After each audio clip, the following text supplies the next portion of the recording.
Bismillahirrahmanirrahim. Assalamualaikum warahmatullahi wabarakatuh.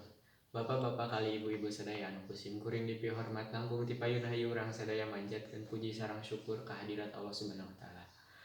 Rehna alhamdulillahirabbil alamin. Urang sadaya tiasa ngempangariung di ieu patepatan dina raraga biantara anu ngabantun tema pagaulan remaja.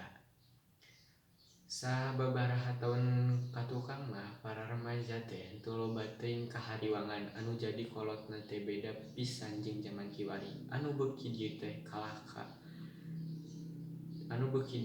kemajuan teknologi beuki maju contona ku kaayaana HP, wifi jeung sajabana deui. Aya alusna aya teknologi teh beja naon bae ngomong katarima. Henteu jiga zaman baheula lamun hayang papanggih jeung babaturan kudu datang.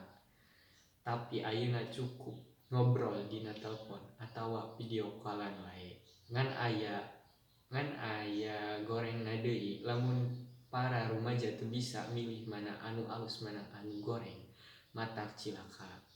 Bapak-bapak kali ibu-ibu sadaya anu kusim kuring dipihormat, urang bangsa Indonesia khususna para remaja Indonesia ngabogaan kewajiban, ngabogaan tanggung jawab nyaeta anu kahiji ngajaga hal-hal anu matak ngarusak anu henteu luyu jeung ajaran agama. Anu kadua nyaeta para rumaja henteu gampang putus asa lamun kahayangna teu tinekaan. Nu katilu para rumaja kudu iman ka Gusti Allah. Rupina ti sim kuring dicekapkeun sakieu bae bilih aya basa anu pondok nyogok panjang nyugak nyuhunkeun di tawakuf anu saageng-agengna.